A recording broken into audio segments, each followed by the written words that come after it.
කොරියාවේ immigration එකෙන් 2020 අවුරුද්දට අලුත්ම visa categories දෙකක් ගැන එනවුස් කරලා තියෙනවා. එකක් තමයි E7Y කියන වීසා එක. අනිත් වීසා එක තමයි E7M කියන වීසා එක. ඉතින් මේ වීසා කැටගරිස් දෙක ගැන මම අප්ඩේට් වෙලා තියෙන තොරතුරු, ලීක් වෙලා තියෙන තොරතුරු කිහිපයක් ඔයාලට සාකච්ඡා කරන්නම්. මේ වීසා ගැන හරියටම දැනගන්න පුළුවන් වෙන්නේ 2026 අවුරුද්දේ ජනවාරි මාසෙන් පස්සේ. ඉතින්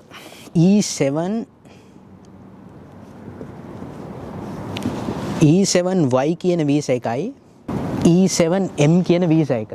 E7Y කියන වීසා එක, මේ වීසා දෙක ගැන මම පොඩි තොරතුරු කිහිපයක් ඔයාලත් එක්ක ෂෙයා කරගන්න කියලා හිතුවේ.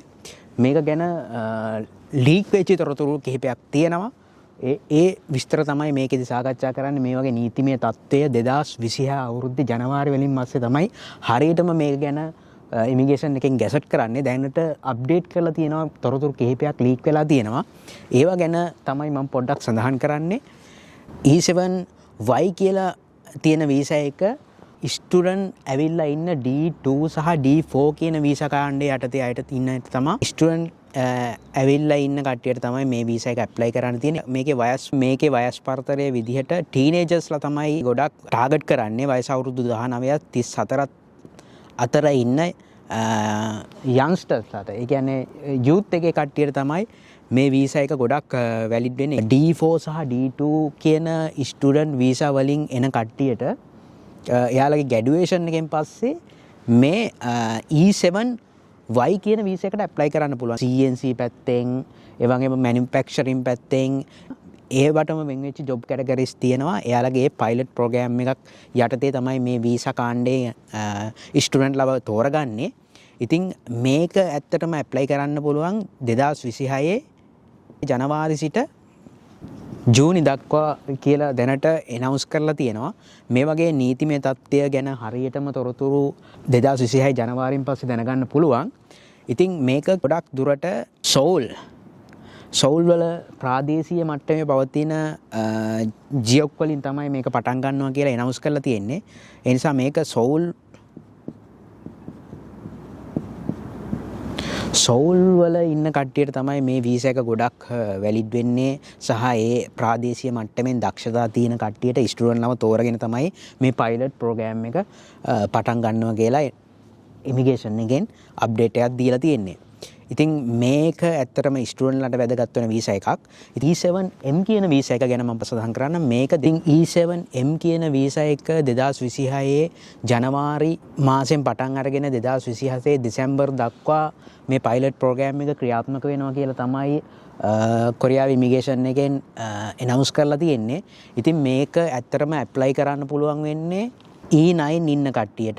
ඒ වගේම තමයි E7-4 වීසා එකේ ඉන්න කට්ටියට. ඒ වගේම තමයි E7-4R කියන වීසා එකේ ඉන්න කට්ටිය කොරියාවේ අවුරුදු 2ක්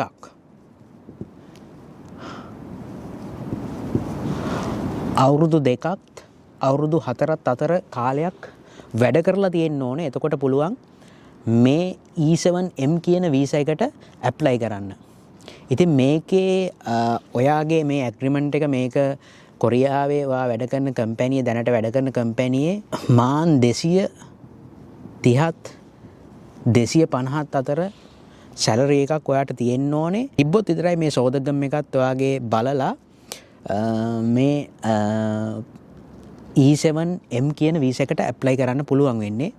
ඉතින් ඇත්තටම මේ E7M කියන වීසා එක ඇවිල්ලා මධ්‍යම ප්‍රමාණයේ දක්ෂතා ඇති අයට හඳුන්වා දෙන වීසා එකක්. ඒ කියන්නේ ස්කිල් වර්කර්ස්ලාම තමයි යොන්ජුවන් එකට යන්න පුළුවන්. මේකත් පාත් එකක්. E7M කියන වීසා එකට මාරු නම් පස්සේ ඔයාට ඒකේ ඉඳලා අවුරුදු 2කින් පස්සේ F2R කියන වීසා එකට මාරු වෙලා ඔයාගේ යොන්ජුවන් එකටත් යන්න පුළුවන්. ඒ වගේම පයිලට් වැඩසටහනක් මේක.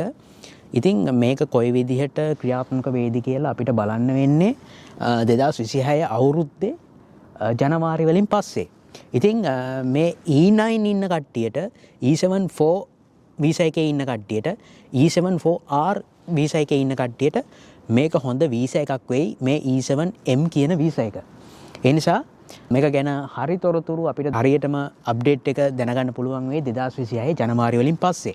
ඉතින් මේ පයිලට් ප්‍රෝග්‍රෑම් දෙකම ඉස්සරහට කොරියාවේ වැදගත් වීසා දෙකක් වෙයි. E74R කියන වීසා එක ආවා. ඉතින් ඒ වගේම මේ ස්ටුඩන්ට්ලාට විශේෂයෙන් E7Y කියන වීසා එක, ඒ E9 වීසා එකේ ඉන්න කට්ටියට, E74 වීසා එකේ ඉන්න කට්ටියට, E74R කියන වීසා එකේ ඉන්න කට්ටියට මේ E7M කියන වීසා එකත් ගොඩක් ලොකු ජොබ් ඔපචුනිටිස් හම්බෙයි මේ වීසා එක හරහා. ඉතින් අපි බලාගෙන ඉමු මේ E7M කියන වීසා එක මොකක්ද කියලා. ඉතින් මේ ඇත්තටම මේ වීසා හඳුන්වලා දෙවුවහම වෙන්නේ ඇත්තටම කොරියාවේ E9 වීසා එකෙන් කොරියාවට එන කට්ටියට එන්න ඉන්න කට්ටියට ලොකු බලපෑමක් එල්ල වෙනවා මේ වීසා කැටගරිස් ආපුවම. E7Y වීසා එකෙත් එයාලගේ ඊබෙක් ශාසිප් ඊබේ කෝෂිප් වගේ සැලරි එකට යන්න පුළුවන් මේ වීසා එකට ගියන් පස්සේ ඒක එනවුන්ස් කරලා තියෙනවා. ඉතින් මෙයාලගෙත් E7Y වීසා එකට ගියන් පස්සේ E7Y එකේ අවුරුදු දෙකක් වැඩ කරලා මෙයාලටත් යන්න පුළුවන් F2R කියන වීසා එකට. ඉතින් මේ වීසා කැටගරිස් හඳුන්වලා දීලා එයා කොරියාව බලාපොරොත්තු වෙන්නේ මේ ස්කිල් වර්කර්ස්ලා එයාලගේ ස්කිල් එක වැඩි කරගෙන දක්ෂතාවය මත පදනම් කරගෙන F5 කියන ජොන්ජුවන් වීසා එකට ගිහිල්ලා PR පාත් එකටත් යන්න පුළුවන්. හරි ලේසිම ක්‍රියාවලියක් තමයි මේ වීසා කැටගරිස් හරහා කොරියාවට ස්කිල් වර්කර්ස්ලා හරහා කොරියාවේ ශ්‍රම බලකාය වැඩි කරගන්න තමයි කොරියාවේ බලාපොරොත්තුව. ඉතින් මේක ගැන තවත් අප්ඩේට් තිබ්බොත් මම ඔයාලට ගේන්නම්. මම හිතනවා මේ වීඩියෝ එක ඔයාලට ගොඩක් ලොකු වැදගත් තොරතුරු ටිකක් මේකෙන් ලැබෙන්නේ නැති කියලා.